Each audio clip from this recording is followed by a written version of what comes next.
Non. Ah oui, si. Bonjour. Oui, bonjour. J'attendais justement un petit moment. Je savais que vous alliez venir, donc.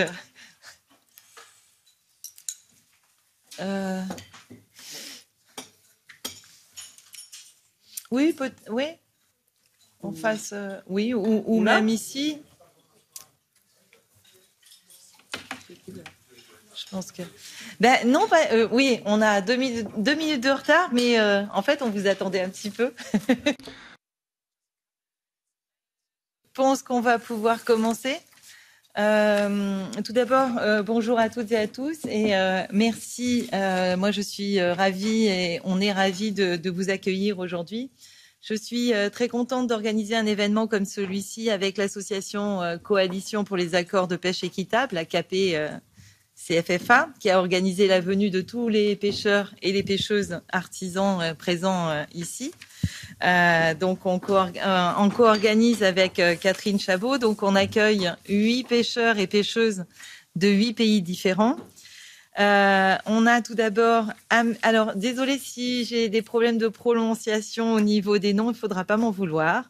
Donc j'ai Ahmed Mouktar qui est de Madagascar, Antonia Adama de Guinée-Bissau, Nancy Marcia qui est des Seychelles, Gaoussou qui est du Sénégal, Dorsa Kilola qui est du Kenya, Aruna Lebé qui est de Mauritanie, Reissa Nadej qui est de Côte d'Ivoire et James Judex qui est de Maurice.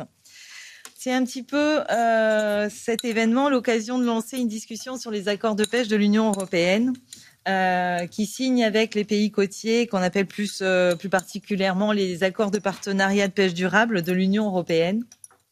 Mais aussi aujourd'hui d'avoir un échange plus large sur les impacts de la pêche européenne à l'international et sur les pays côtiers en développement et leurs communautés côtières. J'ai omis de dire que nous avions une traduction français, anglais et portugais. Je ne sais pas si tout est bien calé au niveau des traductions, si tout le monde entend correctement les traductions. Portugais ? Parfait. Donc en fait, l'événement aujourd'hui, il clôture une semaine de rencontres entre les pêcheurs et les pêcheuses artisans, les femmes transformatrices qui sont présentes ici aujourd'hui, et les interlocuteurs européens et les représentants de l'Union européenne, comme ceux de la Commission européenne aujourd'hui. Et on est heureux de vous accueillir aujourd'hui au Parlement européen. Vous avez fait un long voyage pour venir jusqu'à nous. Pour remettre un petit peu les choses dans le contexte, qu'est-ce qu'un accord de pêche, qu'est-ce qu'un accord de partenariat de pêche durable? Tout d'abord, l'Union européenne conclut des accords de pêche et a déjà conclu des accords de pêche avec plus d'une vingtaine de pays, notamment sur la côte ouest africaine et sur les États insulaires de l'océan Indien. La conclusion d'un accord entre l'Union européenne et un pays tiers permet l'accès aux eaux étrangères à un nombre limité de bateaux européens pour y pêcher les ressources halieutiques excédentaires. Alors, les accords de pêche, ils ont évolué depuis un certain temps, puisque au départ, je dirais qu'on était un peu sur donner des chèques en blanc. Aujourd'hui, on a eu des avancées qui ont été faites depuis les 10 dernières années pour mieux prendre en compte les aspects liés à la durabilité de la pêche dans les pays concernés et au développement de la pêche artisanale. Alors, on a une partie du paiement de ces accords de pêche faits par l'Union européenne qui se fait désormais sous la forme d'un soutien au développement durable de la pêche dans le pays partenaire. Et ces fonds doivent servir à soutenir la pêche artisanale et les communautés locales et à financer aussi des infrastructures, du suivi scientifique, etc. au niveau des communautés. Alors sur ces accords de pêche, on a inclus très souvent des mesures de contrôle des pêches, la transparence renforcée, ce qui est crucial notamment pour tout ce qui est État côtier, qui signe des accords avec des pays moins regardants sur les normes pour les flottes étrangères, qui sont très impliqués dans la pêche illégale. Alors, ces accords de pêche, comme je le disais, ils ont eu des améliorations, mais ils sont pour moi encore loin d'être parfaitement durables et posent encore énormément de questions sur les rapports avec les pays du Sud dont nous exploitons les ressources. Alors donc, on doit s'assurer de ne pas mettre en danger la sécurité alimentaire des pays partenaires par nos activités de pêche. Si je prends un exemple en Afrique de l'Ouest, on voit clairement que les pêcheurs artisans sont en concurrence directe avec les flottes étrangères, notamment chinoises, pour pêcher les petits poissons qui servent aussi aux farines de poisson. Alors, bien que l'Union européenne ne produise pas de farine de poisson, on en importe beaucoup pour l'aquaculture et on sait que les petits pélagiques utilisés pour faire la farine, ce sont des pélagiques qui sont consommés par les populations locales. On a aussi des problèmes de surpêche, par exemple sur les ressources de thon tropicaux dans l'océan Indien, puisqu'on a là les bateaux européens qui participent à une surpêche. Par exemple sur le thon albacore, on a une forme de concurrence avec les pêcheurs de certains pays comme aux Seychelles. Et enfin, l'appui sectoriel qui doit être mieux ajusté aux besoins des communautés de pêche artisanale, des communautés côtières. Aujourd'hui, on doit vraiment mettre les pêcheurs artisans autour de la table. Il faut les écouter les demandes des populations locales pour apporter des solutions qui sont réellement adaptées, puisque souvent, on voit une différence entre les objectifs qui sont affichés et la réalité des financements sur place. Ça a été le cas pour les Seychelles, ça a été le cas pour sur le Sénégal, Guinée-Bissau. Et enfin, si ces accords ne sont pas accompagnés par des mesures qui sont ambitieuses au niveau des ORGP, des organisations régionales de gestion des pêches, on va pas pouvoir résoudre les problèmes existants, c'est-à-dire ce que j'ai dit tout à l'heure, la surpêche, la répartition équitable des ressources tonnières, etc. Et donc, on va pas parvenir à avoir finalement des partenariats qui sont équilibrés. C'est toute là, je dirais, la dimension extérieure de la politique commune de la pêche qu'on doit prendre en compte dans notre changement d'approche. Alors nous, notre rôle au Parlement européen, on a un rôle qui malheureusement est assez limité dans ces accords, puisque nous, parlementaires européens, ne les négocie pas. On se contente simplement de les approuver, de les rejeter une fois qu'ils ont été signés par l'Union européenne, et puisque c'est la Commission qui négocie les accords en consultation avec les États membres de l'Union européenne. Et donc pour nous, en tant que députés, on est chargé de les examiner, on vote pour ou contre, ou on s'abstient. Et on a aussi la possibilité de proposer des recommandations à l'Union européenne par le biais de résolutions. Donc on se rend pas, parfois on va sur place. On va voir un petit peu ce qui se passe quand on fait des missions officielles. On fait des visios, on rencontre les pêcheurs. Personnellement, au début du mandat, j'ai été au Sénégal en mission officielle du Parlement. J'ai été en charge de pas mal d'accords de pêche, dont la Mauritanie, le Gabon, les Seychelles, Guinée-Bissau, Cap-Vert, Maurice, qui vient d'être voté d'ailleurs par le Parlement. Et c'était bien qu'on rencontre les pêcheurs mauriciens avant pour faire remonter les informations au sein de la commission. Sur l'événement d'aujourd'hui, on va discuter de 4 aspects sur les accords de pêche. L'accès aux ressources, la sécurité alimentaire, la transparence et la problématique des appuis sectoriels. Je vais donner la parole à Catherine Chabot pour une introduction et ensuite je propose de donner la parole à Antonia Adama qui va nous expliquer un petit peu l'appel à l'action et elle va un petit peu nous expliquer ce qu'ils ont fait et nous expliquer en détail cette action. Donc Catherine, si tu veux prendre la parole. Merci Caroline et bonjour à tous. Donc moi je vais aussi m'exprimer en français. J'ai beaucoup de plaisir à vous recevoir aussi ici au Parlement européen. Catherine Chabot, moi je suis une ancienne navigatrice, donc très engagée ici au Parlement européen sur tous les enjeux liés à la mer et aux liens terre-mer.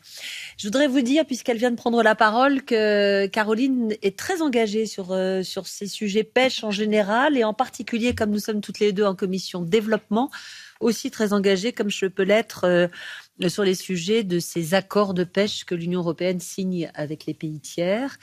On est aussi toutes les deux en commission pêche. On n'est pas dans le même groupe politique. Elle est chez les Verts, je suis chez Renew.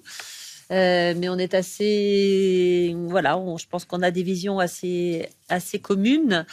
Et je suis aussi en commission environnement. Alors, moi, j'ai eu l'occasion de faire aussi plusieurs déplacements. D'abord en Guinée-Bissau il y a 3 ans.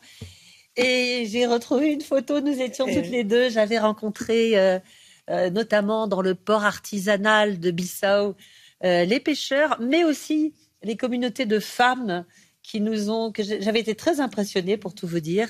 Et voilà. Et dans mon rapport de l'époque, on pose tout ensemble sur une photo et c'est comme ça qu'on a pu retrouver on s'est déjà rencontrés. J'ai également été au Sénégal comme Caroline et encore récemment où j'ai rencontré aussi les communautés côtières de Joal Fadiouth. Alors sur un sujet qui est à la fois un sujet pêche mais aussi un sujet de préservation de la mangrove. Et de culture des huîtres. Voilà. Donc, et dans mon premier déplacement au Sénégal, j'avais aussi rencontré les communautés côtières. Alors, moi, je pense que ce temps qu'on a d'échange, merci d'être venu jusqu'à nous. Et on est surtout là pour vous entendre. Mais je voudrais quand même, en complément de la présentation de Caroline, vous dire que pour nous, ces accords de pêche sont des instruments précieux de la politique européenne de développement.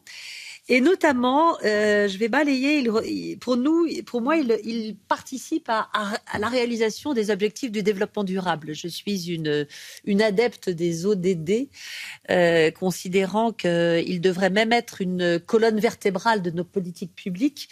Et ces accords de pêche, dans l'idéal, ils nous aident à répondre à ces différents objectifs de développement durable, comme l'ODD 1, qui consiste à éradiquer la pauvreté pour permettre l'accès à des emplois décents, l'ODD 8, donc pour permettre, ou encore l'ODD 10 pour réduire les inégalités, en s'assurant par exemple que les pêcheurs guinéens, mauriciens et de tous les pays avec lesquels nous nouons des partenariats travaillent dans des conditions décentes, respectant les droits du travail et les droits de l'homme. Nous devons également nous assurer que les captures de pêche de la flotte européenne n'entravent pas la capacité des pays partenaires à répondre aux besoins alimentaires et nutritionnels des populations locales, comme le prévoit l'ODD 2, qui est celui de la lutte contre la faim. Via nos accords de pêche, nous avons également la responsabilité de nous assurer que l'égalité entre les hommes et les femmes soit respectée. Ça, c'est l'objectif de développement durable numéro 5 dans le secteur de la pêche et de l'aquaculture. Et puis enfin, comme leur nom l'indique, ces accords de partenariat doivent favoriser une pêche durable et s'inscrire dans le cadre de l'ODD 13 sur la lutte contre le changement climatique et l'ODD 14 sur la lutte contre la protection de la faune et de la flore aquatique. Alors, c'est notamment via ces contributions financières prévues dans le cadre des accords de partenariat pour une pêche durable que l'Union européenne doit s'assurer que ces accords de pêche ne se fassent pas au détriment des besoins des communautés locales. Alors, moi, je ne vous cache pas mon inquiétude sur un sujet, indépendamment de tout ce que vous allez évoquer. Je ne sais pas si vous allez l'aborder. Au-delà de la préservation de la ressource, de l'accès à la ressource, pour moi, il y a le sujet de la pollution. C'est vrai que quand on va dans vos pays, déjà chez nous, c'est très pollué, mais je trouve qu'il y a un véritable sujet sur la pollution qui affecte vos littoraux. Je me demande si nous ne devons pas renforcer nos efforts pour accompagner les pays tiers à éradiquer ce fléau. Je sais que les femmes que j'ai rencontrées il y a 15 jours à Joal Fadiouth au Sénégal ont un projet qu'il me semble pertinent de soutenir. Je devine que vous allez nous parler de la difficulté que vous rencontrez aussi pour développer une filière navale de la pêche, notamment pour exporter vos produits vers l'Europe. C'est des choses que j'ai entendues lors de mes déplacements. J'aimerais aussi vous entendre sur la pêche INN, illégale, non réglementée, non référencée, et sur la pression de la pêche chinoise aussi. Comment peut-on agir ensemble? Je suis donc ravie que cette occasion nous soit donnée de vous entendre tous collectivement avec une vision très, très régionale. Et merci à vous. Je vous écoute. Merci Catherine. Adama Diallo, qui va nous expliquer, nous présenter l'appel à l'action qui a été publié en 2022 pour l'année internationale de la pêche artisanale et de l'aquaculture par des pêcheurs artisans du monde entier. Donc, Adama, vous avez la parole. Oui, alors mettez vos casques. Et Adama, il faut appuyer sur le bouton rouge et vous pouvez rapprocher le micro. Voilà, super. Ok. Merci. Obrigado. Senhoras e senhoras. Merci beaucoup. Mesdames et messieurs, chers participants, je suis professionnelle de la pêche artisanale en Guinée-Bissau depuis plus de 30 ans et je représente ici la Confédération africaine des organisations professionnelles de la pêche artisanale, la CAOPA. Cette organisation rassemble des femmes et des hommes professionnels de la pêche artisanale maritime et continentale de 29 pays africains. Nous donnons la parole aux femmes et aux hommes de la pêche artisanale en Afrique de l'Ouest, en Afrique de l'Est, en Afrique australe, en Afrique du Nord et dans l'océan Indien. Depuis plus de 10 ans, désormais, nous unissons nos forces afin que notre secteur soit reconnu à sa juste valeur par nos décideurs. Petit à petit, notre travail donne confiance à nos communautés, donne confiance à nos femmes, afin qu'elles soient en mesure de revendiquer leurs droits, afin qu'elles puissent faire valoir leurs atouts tant sur le plan social qu'économique et culturel, ainsi qu'en tant que gestionnaires des écosystèmes côtiers. En 2022, à l'occasion de l'année internationale de la pêche artisanale, avec d'autres organisations de pêche artisanale d'Amérique centrale, d'Amérique du Sud et du Nord, d'Europe et d'Asie, nous avons lancé un appel à l'action pour la pêche artisanale.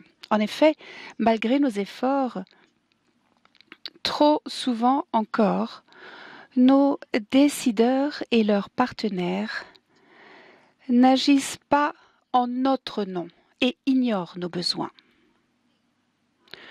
Sur le papier, nos États et la communauté internationale sont à nos côtés et nous les en remercions. Cependant, dans la pratique, ils privilégient souvent les intérêts de secteurs qui promettent de nombreuses retombées financières à court terme, telles que la pêche industrielle ou encore l'exploration minière et gazière ou le tourisme côtier. Et tout cela menace l'avenir de nos communautés. Le temps des paroles est révolu. Le changement climatique frappe déjà à nos portes et plus que jamais, nous avons besoin d'une action forte et urgente pour permettre à nos communautés de relever les défis et d'assurer un avenir à nos enfants et à notre industrie. Dans notre appel à l'action, nous demandons tout d'abord que l'accès des pêcheurs artisanaux aux ressources soit garanti et protégé. Lorsqu'on ne débarque plus de poissons, ce sont les femmes qui reviennent les mains vides à la maison. Et ce sont nos compatriotes les plus vulnérables qui se retrouvent l'estomac vide. Alors nous exigeons que des mesures soient prises pour améliorer les conditions de vie et de travail des femmes. Car lorsque les femmes sont en difficulté, cela a un impact sur les familles et sur l'ensemble de la communauté. Nous demandons plus de transparence dans la gestion de la pêche. Chaque jour, nous voyons de plus en plus de bateaux de pêche industriels d'origine chinoise, coréenne, russe et européenne dans nos eaux. Les licences sont accordées selon une méthode très fragmentée, alors que nos ressources s'épuisent. Nous voulons savoir pourquoi cela est possible. Le public a le droit de savoir qui pêche dans nos eaux et dans quelles conditions. Nous avons besoin de ces informations afin de pouvoir participer en connaissance de cause aux décisions qui nous concernent directement. Que a pesca artesanal seja protegida de todos os setores da chamada economia azul. Porque quando irei a pesca industrial, são os nossos maridos e os nossos filhos. On n'a plus de traduction. On a eu une seconde. Allez-y. Okay, merci. Porque quando irei... Entend l'original. En effet, lorsque la pêche industrielle domine, ce sont nos maris et nos enfants qui perdent leur filet et parfois même leur vie. Lorsque les hôtels de luxe s'emparent de nos terres, ce sont les femmes qui, d'une certaine manière, sont éliminées. Lorsque la prospection pétrolière envahit les zones de pêche artisanale, lorsque les usines de farine s'emparent de nos poissons, les victimes, une fois de plus, sont les femmes. L'Union européenne entretient des relations privilégiées avec les pays africains dans le domaine de la pêche, notamment à travers des accords de partenariat sur la pêche durable et des partenariats internationaux d'aide au développement. Le Sénégal. Avec mes collègues du Sénégal, de la Mauritanie, de Côte d'Ivoire, des Seychelles, de Madagascar, de Maurice et de Guinée-Bissau, nous avons discuté pendant une semaine sur les défis des relations entre l'UE et les pays africains dans le domaine de la pêche. Et nous sommes venus au Parlement européen pour partager nos points de vue et discuter avec vous de nos propositions afin que l'Union européenne contribue à l'avenir des communautés côtières africaines. Je vous remercie pour votre attention. Merci beaucoup. Qu'il en ressort, je vois que cet appel à l'action de 2022, vous dites on ignore nos besoins, donc on parle un petit peu de l'appui sectoriel, vous demandez plus de transparence, la problématique des farines de poisson, et ça fait faire un lien avec les 4 points, les 4 volets qui vont être développés maintenant.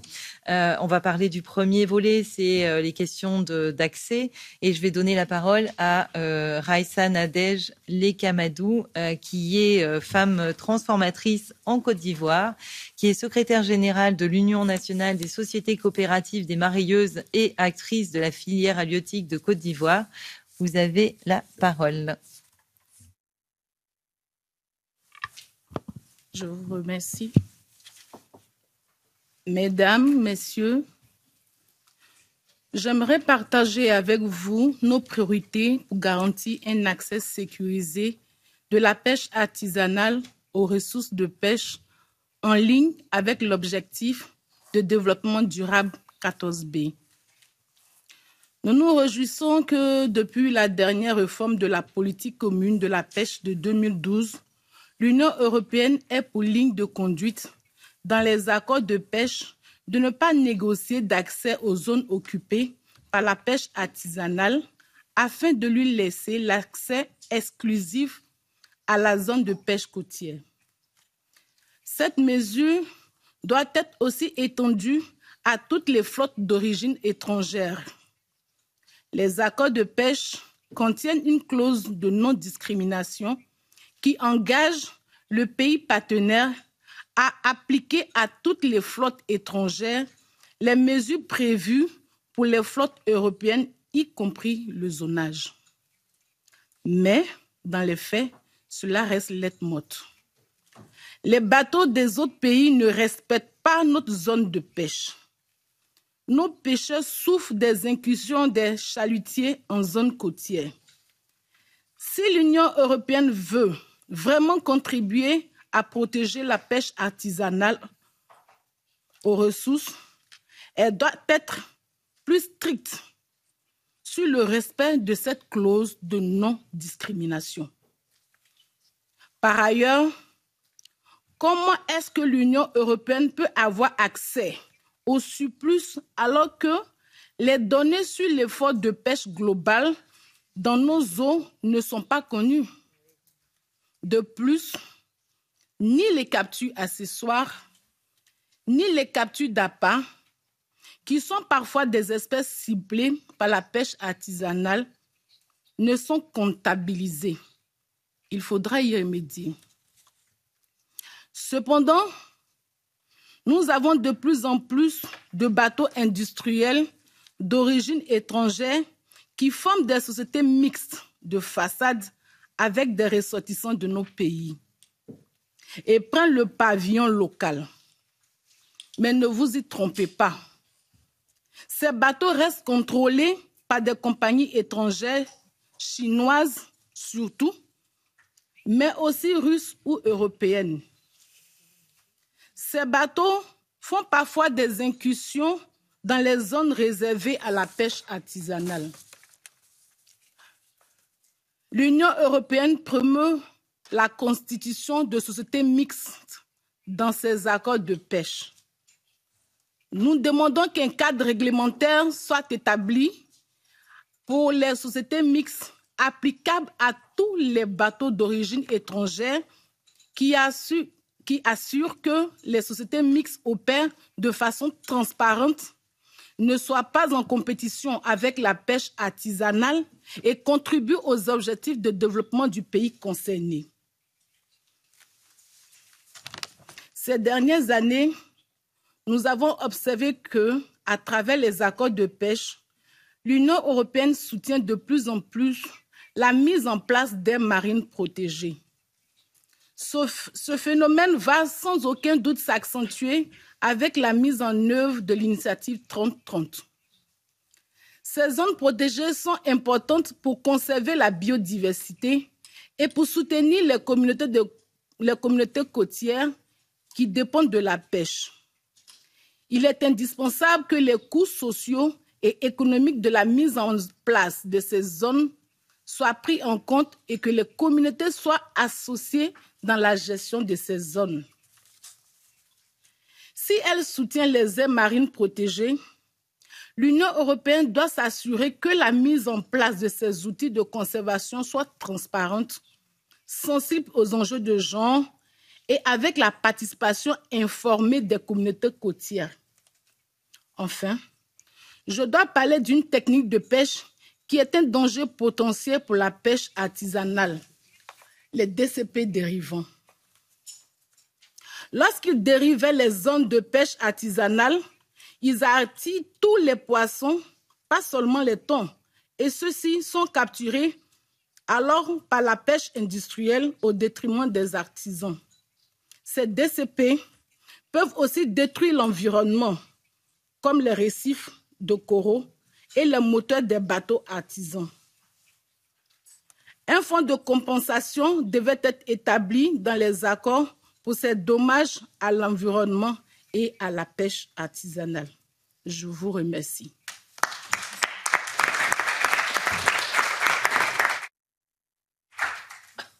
C'est nous qui vous remercions.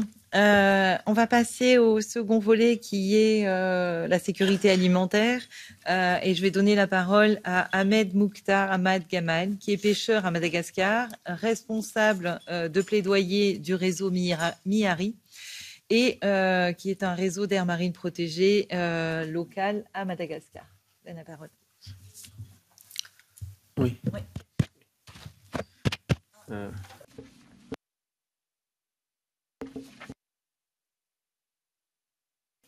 Oui, je vais décaler. Tu coupes. Peut-être faire une partie, vous traduisez. Voilà. Oui. Oui. Comme ça, oui. Votre micro et vous reprenez à chaque fois. Ok.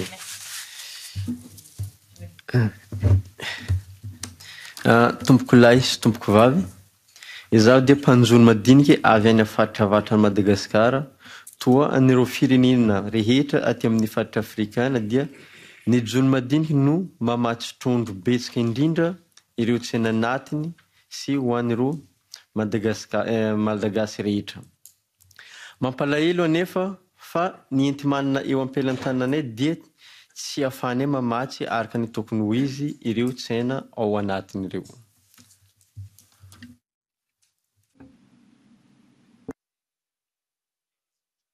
Venant du nord de Madagascar. Comme dans tous les pays africains, c'est la petite pêche qui nourrit les populations côtières. Et aussi, ce sont la petite pêche qui débarque du poisson pour la consommation locale. Mais malheureusement, nos moyens ne sont pas suffisants et ne nous permettent pas d'approvisionner suffisamment du poisson pour la population locale. À Madagascar, dia ambany tany 4,24 kg isan'olo isan-taona fotsiny izany. Kely dia kely io taha io raha ohariny any Nosy Maurice. Izay 20 kg isan'olo isan-taona. Ary koa 60 kg isan'olo isan-taona ho any Nosy Seychelles.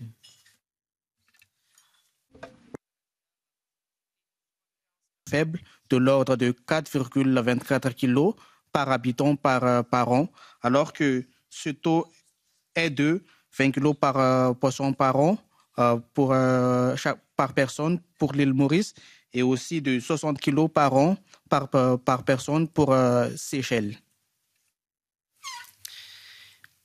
Tsy ampy ihany koa ny enti-manana eo am-pelantananay sy any amin'ny toerana misy anay mba hahafahanay mikarakara ny vokotra ny ranomasina mba tsy hasimba izany. Toa ireo vata-pampangatsiahana sy ny fitahirizam-bokotra. Hany ka miteraka fahasimban'ny vokotra omen'ireo mpanjifa izany ka mety hiteraka aretina ho azy ireo. À Madagascar, nous manquons aussi de moyens de conservation du poisson, comme la chaîne du froid. Et le poisson arrive souvent dans un mauvais état aux consommateurs et cela peut provoquer des maladies pour les consommateurs. Ny ranomasina Madagasikara nefa dia manan-karena trondro. Fa toan'ireo firenena sasany aty Afrika dia ny jony vaventy izay anjakan'ireo sambo vahiny no matetika misitrika ireo arenan-dranomasina ireo. Ary ny vokotra azon'izy ireo dia entina matsihana ny tsena iraisam-pirenena. Hita taritra izany tranga izany amin'ireo sambo vaventy vondrona Europeana izay manjony lamatra rehefa manao fifanarana miasa eo amin'izeo ireo Madagasikara amin'izany jony lamatra izany. Pourtant, les eaux de Madagascar sont riches en poissons, mais comme dans beaucoup de pays africains, le poisson est capturé par les bateaux industriels étrangers et sont destinés pour l'exportation. C'est aussi le cas pour le thon, qui est capturé par les bateaux européens qui pêchent dans le cadre de l'accord de pêche. Maniry zahay ny mba hamatsian'ireo sambo vaventy ny vondrona Europeana ireo ny tsena anatiny amin'ireo vokotra ankoatrany lamatra izay azon'ireo mba ahafahany malagasy misitrika izany vokotra izany amin'ny vidiny mirary dia mirary. Nous souhaitons que ces bateaux tonniers européens débarquent à Madagascar le faux thon, qui pourrait être commercialisé localement et avec un prix abordable pour la population.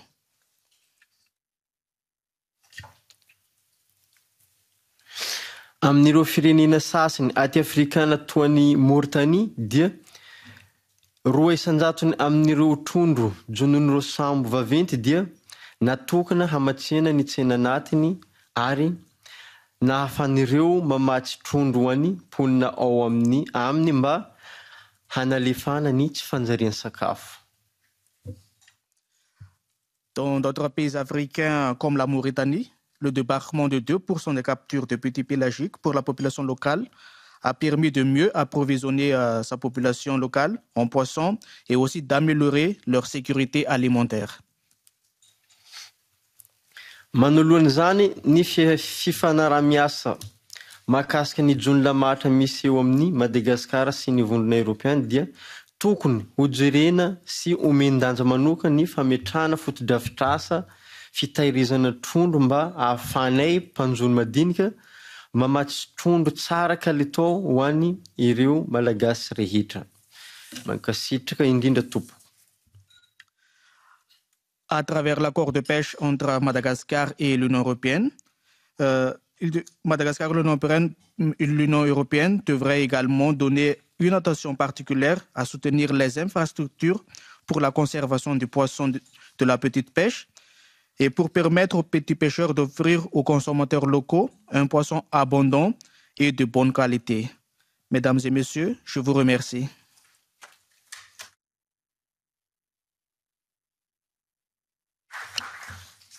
Merci. On va passer au troisième volet qui est la transparence. Je vais donner la parole à Madame Nancy Ongiojo, qui est pêcheur aux Seychelles, qui est présidente de l'organisation de pêcheurs et propriétaire de bateaux des Seychelles. Je vous donne la parole. Merci. Mon intervention sera en anglais. Mesdames et messieurs, bonjour. Le sujet que je souhaite aborder aujourd'hui est une priorité pour nous tous depuis longtemps. Il s'agit de la transparence. Les accords de pêche de nos pays avec l'Union européenne sont clairement en tête en termes de transparence. Tant les textes de l'accord européen que ceux des évaluations des accords de pêche sont accessibles. En revanche, un grand nombre d'accords d'accès avec d'autres pays ou avec des entreprises étrangères sont confidentiels. Ces accords peuvent avoir un impact considérable sur la pêche artisanale et sur la sécurité alimentaire nationale. En fait, dans de nombreux pays, les informations de base concernant le nombre de navires industriels titulaires d'une licence, les quantités de poissons qui sont autorisés à capturer, et le montant de leur rémunération reste confidentiel. Il est donc d'intérêt public que les textes de tous les accords de pêche, qu'il s'agisse d'accords bilatéraux, de contre-prises ou d'affrètement, soient rendus publics. Dans mon pays, les Seychelles, le fait d'avoir adhéré à l'initiative pour la transparence dans le secteur de la pêche, FITI, a permis d'améliorer les normes de publication des informations. Cependant, même si les textes des accords de pêche sont disponibles, ils ne sont pas dans un format qui soit compréhensible par le public et les communautés de pêcheurs. Il serait donc fondamental que l'Union européenne et les autres pays partagent activement le contenu de ces accords avec le public, en travaillant avec la presse ou bien en organisant des réunions spécifiques avec les parties prenantes. Cela permettrait de dissiper un certain nombre de malentendus concernant les différents aspects de l'accord, y compris les conditions d'accès et l'aide sectorielle. La transparence, pour nous, est fondamentale et il ne s'agit pas d'une fin en soi. Il s'agit d'un ingrédient fondamental et qui permet une participation éclairée des parties prenantes à la gestion des activités de pêche en Afrique. Depuis la dernière réforme de la politique commune de la pêche, notre participation à la négociation des accords de pêche s'est améliorée. La pêche artisanale et les organisations de la société civile sont de plus en plus consultées par l'Union européenne lors de la réalisation des évaluations des accords de pêche, mais aussi pendant les négociations des accords. Pour ce qui est de l'avenir, on voudrait que ces consultations avec les parties prenantes deviennent plus systématiques. On veut être présent aussi lors des réunions des commissions mixtes qui examinent la mise en œuvre des accords de pêche. Pour que la transparence soit en faveur de la pêche artisanale, il ne s'agit pas uniquement de publier des informations. Il faut également avoir des données précises sur la pêche artisanale. L'un des défis principaux est le manque d'informations fiables sur les moyens de subsistance des pêcheurs. Souvent, des informations crédibles sur le secteur de la pêche artisanale ne sont pas rassemblées. Par exemple, il y a très peu d'informations sur le travail des femmes dans le secteur et les statistiques sur le secteur artisanal, les prises et sa contribution à l'économie nationale sont rares. Dans le cadre de ces partenariats pour la pêche, l'Union européenne devrait apporter un soutien accru à la collecte de données sur le secteur artisanal. Il faut augmenter la visibilité de la pêche artisanale afin de mettre en évidence son importance. Merci de votre attention.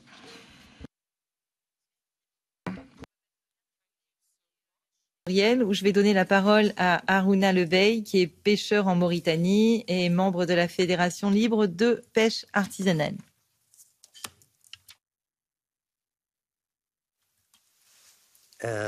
Merci.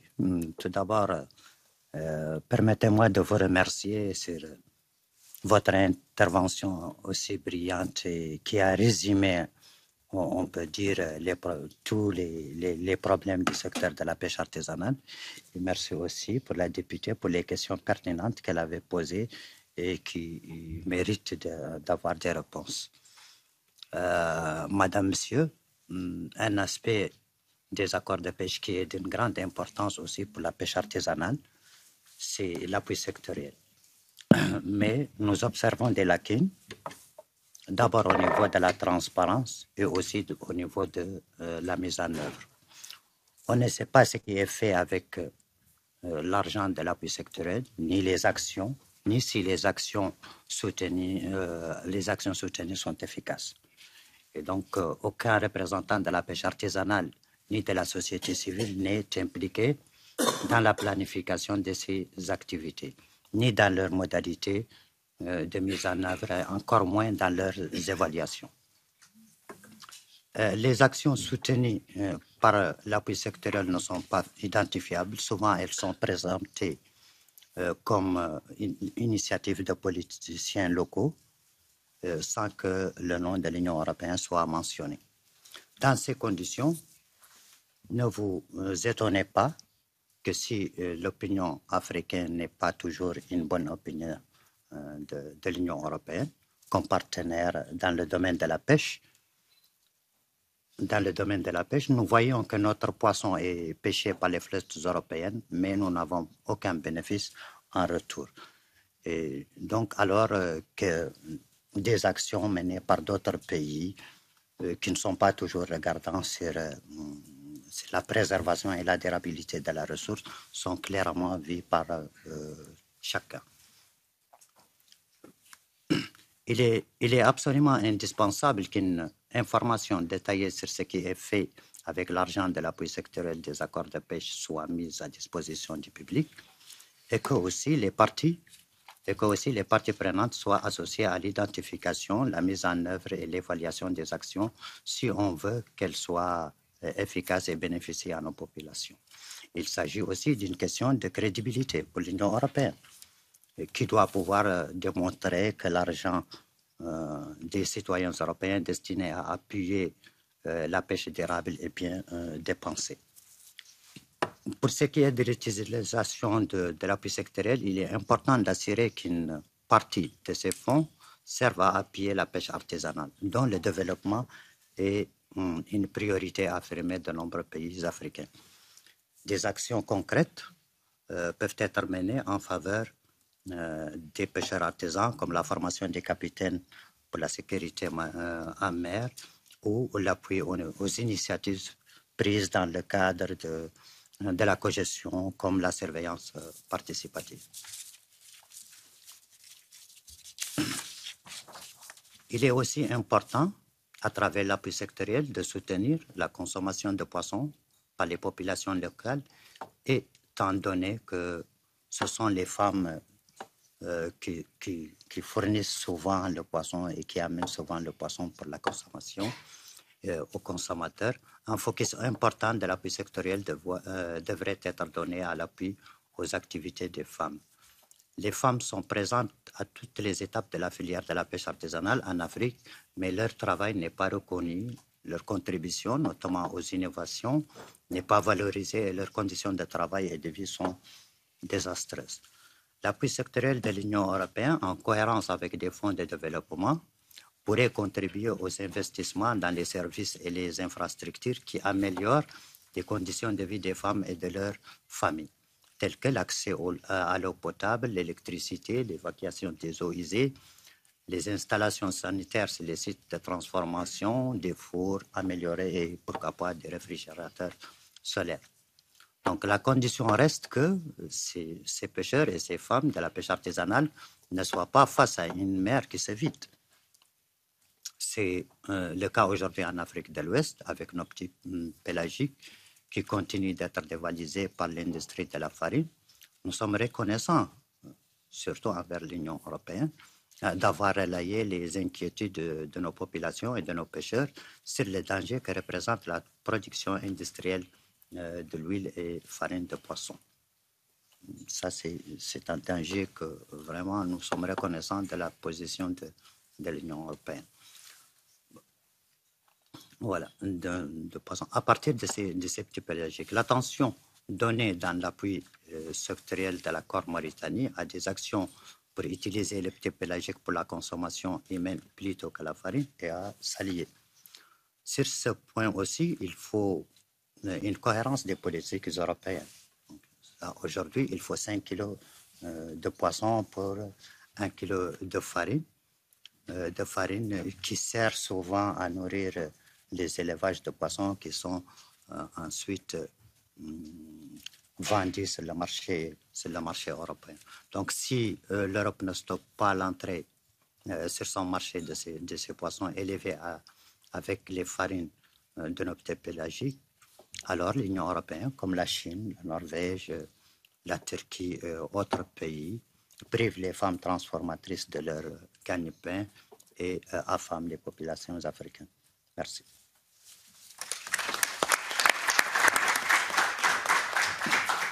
Merci à vous. On a soulevé les quatre points que nous devions soulever par rapport aux accords de pêche. Je voulais noter aussi que dans la salle, on a, à part des personnes qui viennent d'intervenir, on a Gaoussou qui est marieur au Sénégal et président de la CAOPA et d'AgriFishNet, qui est la plateforme panafricaine non étatique de la pêche. Monsieur Judex Rampol, qui est pêcheur à Maurice et président du syndicat de pêcheurs. Et on a monsieur Dorcas Malogo, qui est marieur au Kenya, membre de la cellule jeune de la CAOPA et de l'organisation Coastal Women in Fishery, c'est les jeunes entrepreneuses de la pêche côtière. C'est une organisation qui forme les femmes à la transformation de produits de qualité et les sensibilise sur leurs droits. Il nous reste à peu près, on va dire, 30 minutes de questions-réponses. Ce que je propose, c'est qu'on fasse les personnes qui veulent prendre la parole lèvent la main et on procède à des interventions questions-réponses. Est-ce que quelqu'un veut prendre la parole? Gaoussou? D'accord. Merci. D'abord, je remercie le Parlement, Madame Catherine et Madame Chabot, de nous avoir donné l'opportunité de venir échanger avec l'Europe.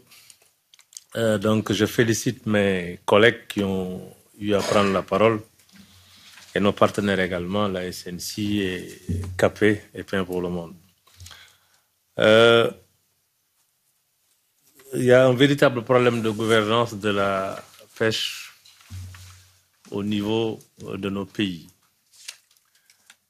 Il y a 8 ans, j'avais dit que quand on a mis dans le protocole d'accord de faire la promotion des sociétés mixtes, de faire attention que ça peut être une porte ouverte. Parce qu'on ne peut pas l'accorder aux Européens et ne pas l'accorder aux autres. Et c'est ce qui a amené aujourd'hui cette problématique avec les bateaux chinois, coréens et russes, et qui ne sont que des sociétés de façade et qui vont pêcher tout ce que la pêche artisanale devrait pêcher, soit qu'ils vont transformer, comme on l'a si bien dit, en huile et en farine de poisson, et où il n'y a aucune transparence, et à ma connaissance, il n'y a pas de protocole entre ces pays-là et nos pays. Le seul protocole qui est accessible, qui est transparent, c'est le protocole de pêche avec l'Union européenne, et d'une part, l'Union européenne est victime de sa transparence. Alors donc, qu'est-ce qu'il faudra faire pour vraiment barrer cette problématique? Il nous incombe à nous tous de nous donner la main et de voir comment arrêter ce fléau. Sinon, si je prends l'exemple de la farine de poisson, et j'ai l'habitude de le dire, mon collègue l'a mentionné dans son allocution en disant 5 kg de farine pour 5 kg de poisson frais pour 1 kg de poisson. Tout à l'heure, mon collègue de Madagascar a dit qu'il consomme 4 kg. Mais si vous regardez, pour avoir 1 kg de poisson d'élevage, il faut 25 kg de poisson frais. Et eux, ils consomment 4 kg. Et quand on a 25 kg de poissons frais, pour 1 kg de poisson d'élevage, Madame Catherine va venir dans un restaurant, elle va le consommer en 30 minutes, ce que moi, Africain, je devais consommer en 1 an. Donc il faudrait que nous tous nous sommes interpellés pour voir est-ce qu'il est nécessaire de continuer à manger du saumon qui est fait à base de la farine de poisson pour priver à d'autres humains de ne pas consommer le poisson, qui est une protéine extrêmement importante pour nous. Il y a également le problème de la pollution avec les déchets plastiques, les monofilaments, les rejets en mer. Il y a ce problème de pouvoir réserver une zone à la pêche artisanale, parce que dans nos pays, il y a le pétrole et le gaz qui viennent. Et ça peut être un climat conflictuel si la pêche artisanale n'a pas une zone réservée pour pouvoir pêcher et nourrir les populations. Bien, le pétrole, c'est très bien, mais ce n'est pas le pétrole et le gaz qui va nourrir les populations.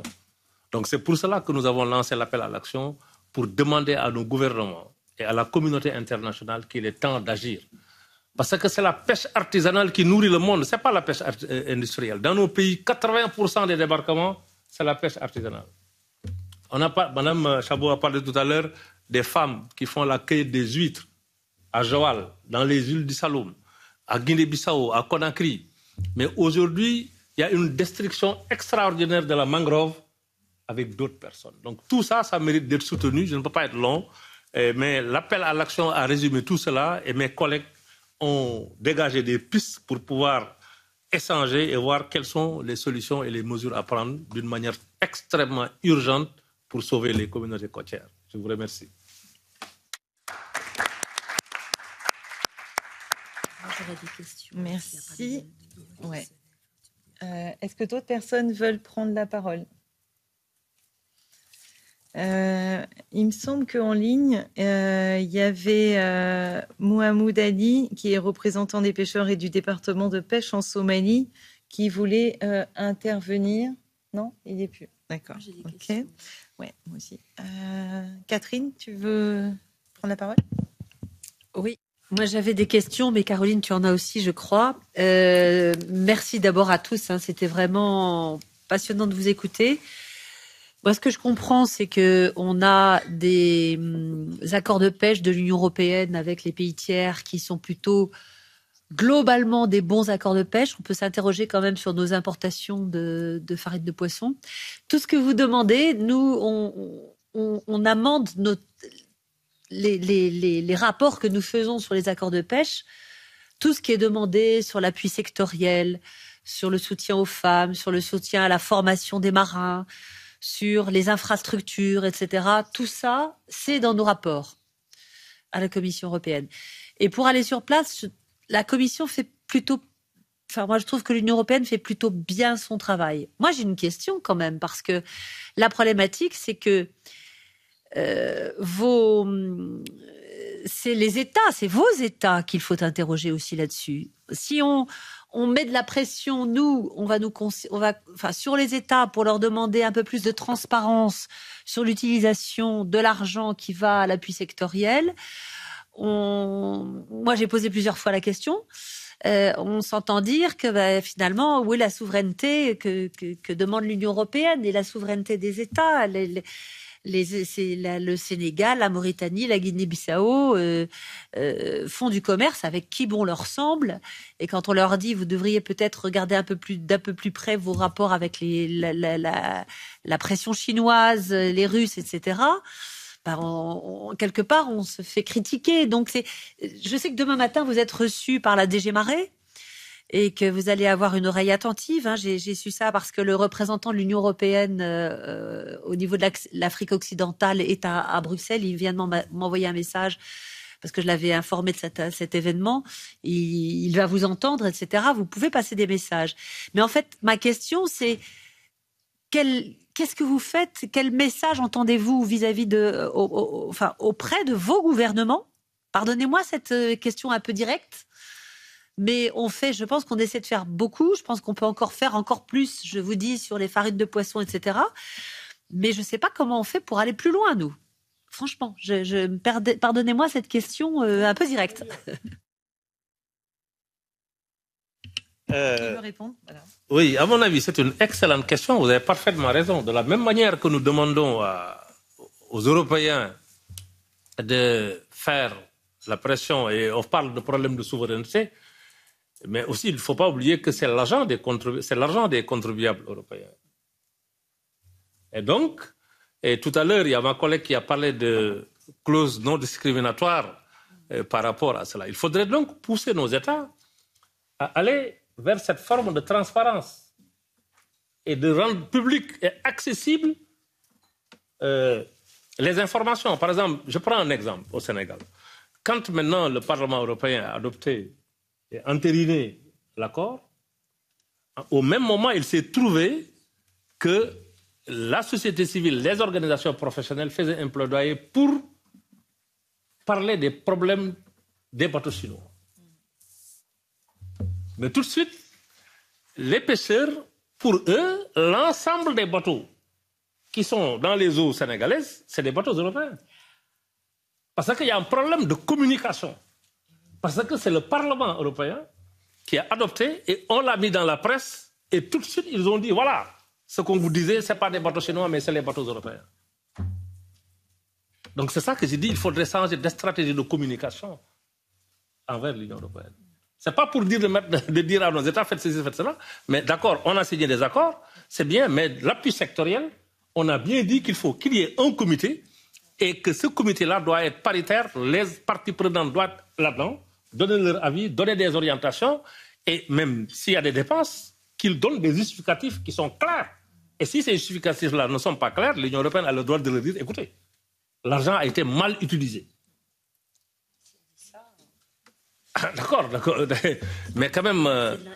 Si on dit ça, on nous dit que c'est de l'ingérence. Donc c'est compliqué. Je me permets de mettre les pieds dans le plat parce que la position aujourd'hui de la communauté, de l'Union européenne est compliquée. Effectivement, vous voulez de le dire, on considère que tous les bateaux qui sont dans les eaux territoriales de vos pays, c'est l'Union européenne. Il y a un moment, alors l'Union européenne n'est pas très douée non plus pour communiquer vis-à-vis des populations locales sur ce qu'elle fait. Je ne sais pas ce qu'en pensent les associations aussi qui vous accompagnent. Alors moi, je vais rebondir sur l'appui sectoriel et sur la transparence de l'appui sectoriel, parce qu'on a quand même plusieurs soucis. Nous, on a quand même une part de responsabilité sur comment on donne justement les fonds sur l'appui sectoriel. Aujourd'hui, on doit pouvoir dire, OK, on donne des fonds pour l'appui sectoriel à condition qu'ils soient utilisés à bon escient. Quand on voit ce qui s'est passé aux Seychelles sur le quai qui a été construit, qui était destiné à la pêche artisanale, et finalement, on voit que la pêche artisanale n'a pas eu accès à ce quai. Quand on voit qu'en Guinée-Bissau, à l'époque, il y a eu un laboratoire qui avait été financé, mais il n'y a pas de laborantin parce qu'il n'y a pas de formation pour les laborantins. Je pense qu'à un moment donné, il faut se poser les bonnes questions, à savoir, oui, on utilise de l'appui sectoriel, mais il faut que les populations, les communautés locales soient concertées en amont. Quand je me suis rendue au Sénégal, il y avait un toit qui avait été construit sur un bâtiment et le toit, il était absolument inadéquat en termes de matériaux de construction parce que on n'a pas concerté les communautés locales. C'était un toit pour des questions climatiques qui n'était absolument pas en adéquation avec ce qui aurait dû être fait. Je pense que nous aussi, on a une part de responsabilité dans la transparence, le suivi de l'utilisation des fonds européen. Moi, j'ai une question à Dorca Malogo juste sur l'insertion professionnelle. Comment est-ce que vous voyez l'insertion professionnelle des jeunes et des femmes justement par rapport à la formation? Et il n'y a pas très longtemps, je suis intervenue en commission pêche par rapport à l'accord Maurice. On a l'accord de Madagascar qui arrive. Moi, j'aimerais savoir quels sont les besoins, les priorités par rapport à cet accord de pêche Madagascar et qu'est-ce qu'on peut faire pour améliorer et essayer de faire remonter des informations quant à l'accord de Madagascar.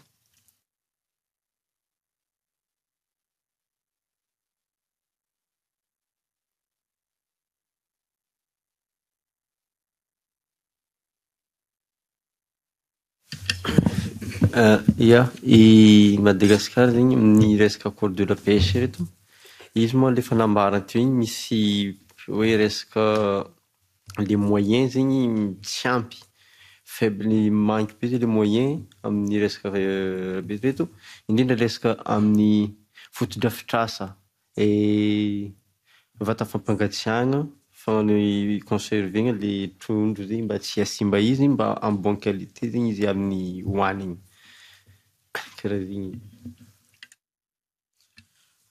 Oui, pour le cas de Madagascar, les petits pêcheurs espèrent, dans le cadre de l'accord de pêche qui va être signé entre l'Union européenne et Madagascar, ils espèrent que la pêche sectorielle va appuyer sur le développement de la petite pêche parce que ce secteur est moins développé à Madagascar alors qu'on a environ 100 000 petits pêcheurs à Madagascar et aussi que, comme il l'a dit durant son discours, c'est surtout sur les infrastructures comme centre de production de glace, comme la chaîne de froid, parce que ces infrastructures-là vont les permettre de mieux conserver leurs poissons, leurs produits, pour pouvoir approvisionner la marché locale.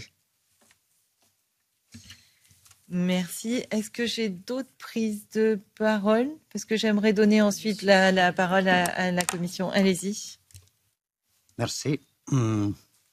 D'accord. Votre question est pertinente. Et la réponse,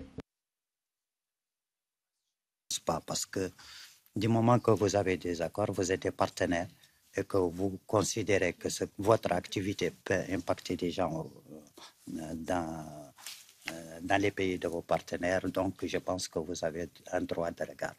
Et je pense que l'argument de dire que bon voilà, ça c'est de l'ingérence, je ne pense pas que ça pose ici. Surtout que vous avez imposé déjà l'article de non-discrimination. Donc, je pense que ça peut se faire ici. Si vous avez déjà, vous êtes déjà arrivé à imposer que tout navire venant en Mauritanie, chez moi par exemple, doit respecter les mêmes conditions que le vôtre. Donc, je pense que déjà, parce que là, on peut vous dire, voilà, la même chose, nous, on peut faire des accords avec qui et n'importe comment. Et donc, je pense que cet argument de voilà, ingérence ne tient pas beaucoup. Mais voilà, il ne faut pas croire ce que nous avons fait, ce que nous faisons ici, on le fait avec nos gouvernements. Nous sommes là, on vient, on leur parle, mais nous ne sommes pas entendus là-bas. Et nous sommes là aujourd'hui pour vous dire, pour se plaindre chez vous, pour vous les informer que, bon, écoutez, vos citoyens sont venus ici se plaindre de vous parce que tel. Voilà. Voilà. Et de deux, pour, vous avez demandé sur l'insertion. Bon, l'insertion des jeunes dans le secteur de la pêche, surtout dans les activités liées à la pêche, n'est pas tellement encourageante pour la jeunesse aujourd'hui en Afrique. Parce que certainement, la situation a changé, le poisson, il n'y a plus, les rentes se diminuent de plus en plus et donc les conditions de travail sont plus difficiles, le poisson est de plus en plus loin. Donc il y a beaucoup de choses qui entravent vraiment la vulgarisation de l'activité de la pêche au niveau des gens. Merci.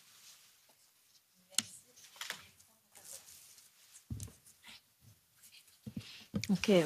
My name is Dokas from Kenya. Je m'appelle Dokas du Kenya. Ma question est la suivante. Quels sont les critères, quelles sont les conditions pour qu'un accord puisse passer, pour qu'un pays puisse passer un accord avec l'Union européenne? Et quelles sont les conditions, quels sont les critères qu'il faut remplir afin qu'un pays puisse passer un accord avec l'Union européenne? Voilà ma question. Merci, c'est une très bonne question. Avant de passer la parole à Monsieur Berg, je voulais remercier Monsieur Berg d'être là avec nous aujourd'hui et d'avoir pris ce temps. Et je vais vous donner la parole. Et c'est une très bonne question. Quel est le critère justement et quelles sont les conditions pour signer des accords de pêche? Et je pense que tu me présentes peut-être la Commission européenne. Oui, bonjour à tous. Un grand merci à Madame Rose et à Madame Chabot pour cette initiative et merci à vous tous d'avoir fait le déplacement jusqu'à Bruxelles. Je crois que la discussion est vraiment passionnante. Je crois qu'en une heure, on a réussi à vraiment identifier beaucoup des défis qui touchent la pêche artisanale, hein, que ce soit la pression sur les stocks, les questions de transparence, les questions de repavillonnage, les questions de communication. Donc, effectivement, comme vous le disiez, on va avoir une réunion à la DG Marais demain matin. Donc, on sera ravis de vous recevoir et d'avoir peut-être un peu plus de temps pour entrer dans les détails. Donc, je vais juste faire quelques considérations de nature générale. Je suis accompagné par ma collègue Catherine Chapou, qui est notamment en charge des accords avec Madagascar, la Côte d'Ivoire, le Gabon et Sao Tomé. Donc, également, qui connaît très bien également ces pays-là, parmi d'autres. Bon, les accords de pêche, c'est très très bien d'en parler, mais pour replacer les choses dans leur contexte, je crois que c'est un élément parmi d'autres de notre politique, hein. Il y a un continuum, il y a une complémentarité d'action entre ce qu'on fait au niveau régional, ce qu'on fait au niveau bilatéral, et puis j'ajouterai aussi ce qu'on fait au niveau de la lutte contre la pêche illégale. Les trois composantes vraiment se complètent. Au niveau de ce qu'on a parlé au début un petit peu de la CTOI et des règles régionales, c'est vrai que c'est là où beaucoup de choses se décident. C'est là où on a les avis scientifiques qui peuvent mener à avoir des mesures de gestion et des limitations sur certains stocks. Il faut s'interroger sur la position de l'Union européenne et d'autres pays, pas seulement la Chine. Si on prend l'océan Indien, on a quand même l'Union européenne qui, depuis longtemps, dans le cadre de la CTOI, a pris des positions courageuses, que ce soit sur la limitation de l'albacore, que ce soit sur la réglementation des DCP, leur nombre. On pourrait prendre aussi des exemples côté Atlantique avec les fermetures liées à l'utilisation des DCP. Donc je crois qu'on a vraiment toujours été en pointe. Et on peut s'interroger sur ce que font d'autres pays, qui ne sont pas forcément ceux auxquels on pense spontanément, hein. L'Iran a une très très grande flotte. L'Indonésie a une très grande flotte et contribue à 2 fois plus de captures que les navires de l'Union européenne. Donc on a des acteurs régionaux, et pas que la Chine, on a des acteurs régionaux qui sont très importants. Après, la lutte contre la pêche illégale, c'est vraiment une de nos priorités, une priorité de cette commission, et c'est clairement pour notre commissaire une priorité. C'est pour ça qu'on a ces dialogues et ces actions vis-à-vis un grand nombre de pays à travers le monde. Et c'est pas pour le plaisir. Si on le fait, c'est parce qu'en luttant contre la pêche illégale, on essaye aussi de faire en sorte que les pêcheurs honnêtes, dont les pêcheurs artisanaux, puissent avoir suffisamment de ressources. Donc c'est pour ça qu'on a ces dialogues. Actuellement, on en a avec le Libéria, par exemple. On en a avec les Comores. On en a eu avec le Ghana et plein d'autres pays à travers le monde. Donc c'est aussi un élément fondamental de notre politique. Et évidemment, c'est pas facile. Parfois, ça prend des années parce que derrière, il y a des intérêts de diverses natures, économiques, politiques et autres. Et donc, on fait face aussi à, voilà, comme vous l'avez dit, Mme Chabot, à des États souverains qui sont pas toujours prêts à faire les efforts nécessaires. Et pour maintenant voir l'aspect bilatéral, il a beaucoup été question de la gouvernance dans les discussions qu'on a eues aujourd'hui. Et c'est vrai que pour nous, c'est très important. Je prendrai l'exemple de Madagascar, où toute la négociation qu'on a faite au cours de ces dernières années, elle s'est faite avec les ONG malgaches qui étaient du côté de la délégation de Madagascar. Donc ça, on l'a accepté bien volontiers, on l'encourage même. Maintenant, ça se heurte effectivement aux positions et aux choix des pays avec lesquels on traite. C'est eux qui peuvent décider d'associer plus ou moins les différentes composantes de la société civile. Mais quand on a cette opportunité, on en est très content parce que ça apporte une dimension supplémentaire à la discussion. C'est pareil en Guinée-Bissau, j'ai rencontré souvent des ONG en Côte d'Ivoire. On l'a fait aussi avec Madame et les coopératives de marailleurs. Donc on est demandeurs et Madagascar, justement, qui est un accord qui entrera en vigueur au mois de juillet, va nous donner la perspective peut-être d'intégrer en amont les préoccupations des pêcheurs artisanaux. Donc, si ce n'est pas dans le cadre formel, ça peut être dans un cadre informel, d'échanger, de discuter. Ça peut être cette semaine, ça peut être par correspondance dans les jours qui viennent, dans les mois qui viennent, de façon à effectivement tenir compte des préoccupations de la pêche artisanale. En tout cas, les accords de pêche ne sont pas à opposer à la pêche artisanale. Je crois que personne ne l'a fait ici. Au contraire, ils sont là pour vraiment favoriser la mise en place d'un cadre de gouvernance dans lequel l'ensemble des composantes de la pêche peuvent se retrouver, et notamment la pêche artisanale, puisque vous l'avez dit avec conviction et avec beaucoup d'exemples. C'est quand même le cœur de la pêche dans de très nombreux pays, et c'est le cœur aussi de la sécurité alimentaire. Donc on est demandeur de ces échanges, on est demandeur de cette concertation, et je crois vraiment que c'est très très utile. Je m'arrête là, mais après, évidemment, je pourrais rentrer plus dans le détail de certaines observations. Juste peut-être la communication, parce que ça, c'est vrai que c'est essentiel. Comment on rend des comptes, comment on communique sur ce qu'on fait. C'est un leitmotiv, c'est une demande permanente de notre côté de faire en sorte que les projets qu'on finance soient bien reconnus, labellisés comme étant des projets cofinancés par l'Union européenne. Mais là aussi, il faut le répéter, il faut se battre pour que ce soit effectif.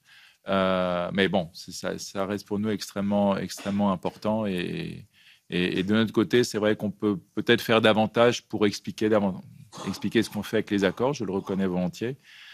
Souvent, on est pris dans les négociations, dans les réunions de suivi, etc. Mais lors du salon de la pêche qui a eu lieu à Agadir au mois de janvier, on a sorti des fiches recto verso, une fiche par pays, qui résume l'accord. Il faut qu'on les réactive et qu'on les diffuse, par exemple, qu'on les partage avec vous.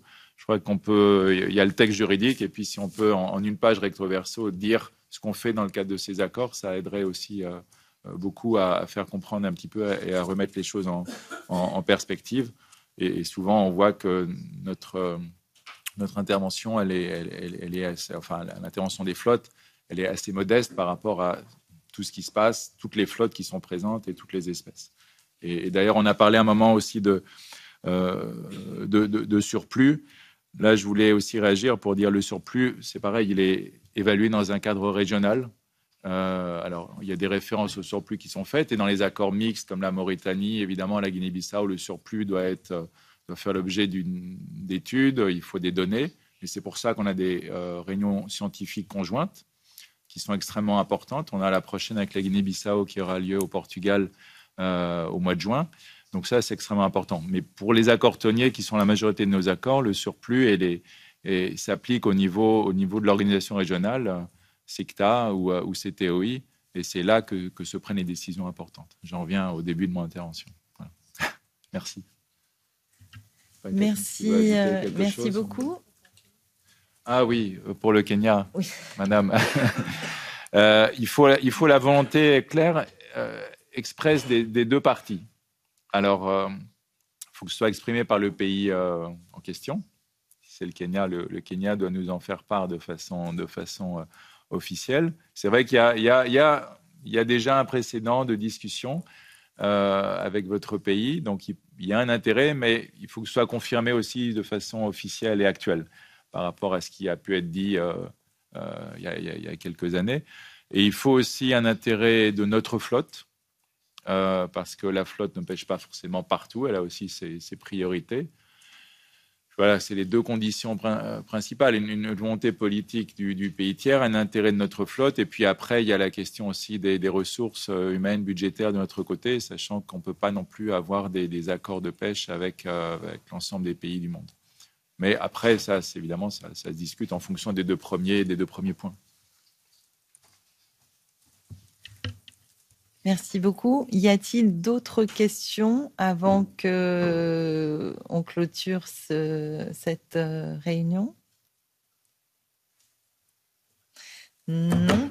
Je suis très contente qu'il y ait cette réunion demain avec plus de temps justement pour échanger et aller plus dans les détails sur les problématiques rencontrées. Je vais laisser la parole à Catherine Chabot pour des premiers mots de conclusion, et je conclurai ensuite. Oui, merci Caroline. Bon, d'abord, un immense merci à tous, aussi merci à l'association Capé et puis à nos équipes aussi, Caroline, qui nous ont aidés à organiser cet événement. Merci à la commission. Je voudrais aussi saluer la présence de Claudio du secrétariat de la commission pêche qui nous a rejoints aussi. Alors moi, en guise de conclusion, j'avais d'abord un premier élément, mais 5 sujets que j'ai retenus. Le premier élément, c'est juste une remarque, mais la problématique de la pêche artisanale, on la connaît aussi dans l'Union européenne, au sein même de l'Union européenne. La reconnaissance et la préservation du métier de la petite pêche côtière ou de la pêche artisanale en général face à la pêche industrielle, c'est un sujet au sein même de l'Union européenne. Donc votre problématique, elle est commune aussi à nos pêcheurs artisanaux.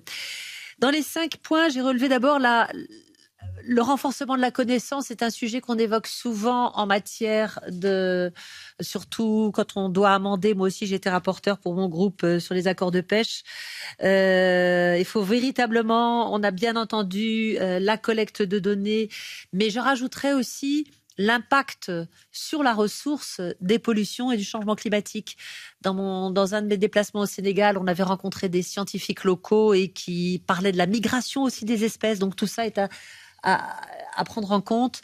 L'embarquement aussi de chercheurs à bord de navires. La coopération, je pense que l'appui sectoriel, il peut se faire aussi dans ce domaine-là. Je pense que ça fait partie des éléments peut-être à rapporter. Le deuxième élément, c'est l'approche intégrée. Vous l'avez dit, monsieur, c'est vrai que les accords de pêche, ils rentrent dans plus globalement la politique de l'Union européenne avec les pays tiers. Et moi, je suis une adepte des approches intégrées. Je pense qu'il faut arrêter de regarder les sujets en silo.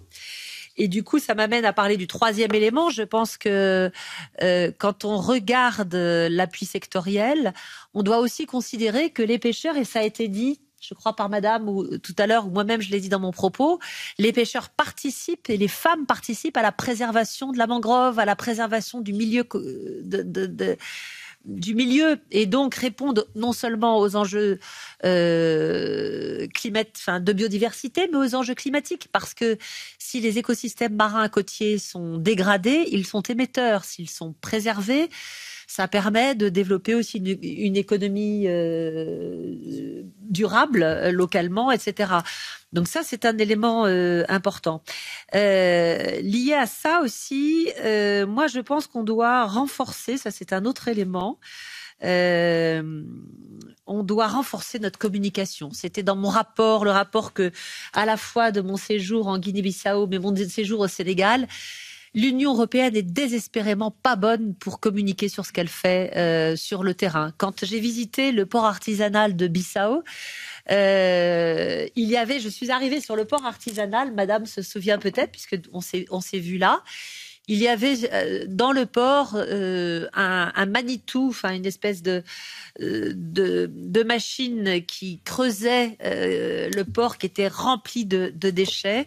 Il y avait des grands panneaux écrits en chinois partout. Dans les bâtiments construits par l'Union européenne, avec l'argent de l'Union européenne, pas par l'Union européenne, avec l'argent de l'Union européenne, il n'y avait pas un seul macaron de l'Union européenne. Et on était absent, totalement absent. Par contre, dans le bureau du directeur, il y avait plein de photos sur le directeur qui posait en serrant la main des autorités chinoises. Et je lui dis, mais qu'est-ce qu'on fait pour valoriser un petit peu, pour communiquer? Ça a été dit, je crois qu'on doit un peu mieux valoriser et c'est vrai pour ce sujet de la pêche, mais c'est vrai sur bien d'autres sujets. On n'est pas très bon pour valoriser et parler notamment aussi des valeurs qui nous animent dans ces relations-là. Ou alors, il faut qu'on arrête et qu'on ne signe plus d'accord de pêche et qu'on s'en aille, parce que finalement, on met une sacrée pression. Voilà, je pense qu'il faut continuer. Moi, je crois encore qu'on est en capacité de construire. Parce que si on n'est pas là, à mon avis, c'est la porte ouverte à beaucoup plus de pression des Coréens, des Chinois, des Russes. Moi, c'est mon avis. Et enfin, un dernier point. Ce dont on parle, c'est un sujet global. Moi, je pense que votre appel, puisque c'est l'origine de votre présence, et moi, je trouve ça formidable que vous soyez tous venus ici à Bruxelles. Moi, je suis très touchée quand les populations se déplacent de l'autre bout de la terre pour venir nous voir. C'est un sujet global. Vous savez que la prochaine conférence des Nations Unies en 2025 est co-organisée par la France et le Costa Rica. Je ne sais pas encore quel est exactement l'agenda, mais je trouve qu'il faut absolument porter ce sujet de défense de la pêche artisanale à l'échelle globale, s'appuyer probablement sur les objectifs que nous nous sommes collectivement donnés à l'occasion de la COP 15 à Kunming et bientôt la COP 16, de préserver la biodiversité à l'échelle globale, 30% d'aires marines protégées, mais aussi s'appuyer sur l'accord sur la préservation de la biodiversité en haute mer. Il n'y a qu'un seul océan sur la planète. On est tous unis. C'est le même océan pour vous, que vous soyez au Sénégal, en Mauritanie, à Madagascar, aux Seychelles. C'est le même océan. Il est notre bien commun et je pense que c'est toujours ensemble que nous participerons à le préserver, au bénéfice aussi des communautés côtières que vous représentez. Voilà, merci pour vous. Merci encore. Merci Catherine. Je ne vais pas répéter une partie de ce que tu as dit. Je vais remercier la Commission pour sa présence aujourd'hui. Vous tous, pêcheurs, pêcheuses, femmes transformatrices et toutes les ONG qui travaillent aux côtés de la pêche artisanale. Moi, je dirais simplement, pour aligner les accords de pêche sur les ODD, il y a un certain nombre de critères à respecter. La sécurité alimentaire du pays concerné, la place des femmes dans les accords de pêche, le respect des droits humains dans les pays partenaires, l'état des ressources halieutiques, écouter les scientifiques sur les évaluations scientifiques, prendre en considération les concurrences directes entre la pêche industrielle et la pêche artisanale, la transparence des pêches, la lutte contre la pêche illégale, l'appui sectoriel et faire en sorte d'avoir un suivi de l'appui sectoriel, le niveau de contrôle sur les navires européens et en conclusion, je pense qu'on doit repenser nos partenariats et écouter beaucoup plus les communautés côtières. Aujourd'hui, c'est une initiative sur cet appel à l'action. On doit aujourd'hui, sur cette présentation du début de la conférence, je trouve que c'est important de prendre tout ça en considération, donner de la visibilité aux communautés de pêche artisanales, locales, que ce soit en termes de négociations internationales, mais aussi au sein des pays eux-mêmes ou encore de l'Union européenne. Alors merci à toutes et à tous et j'espère que la réunion de demain vous apportera encore plus d'éléments et je continuerai à travailler avec vous sur les accords de pêche et on a vraiment besoin de vous entendre, de vous écouter et de prendre en considération les problématiques des différents États côtiers. Merci à toutes et à tous. Merci.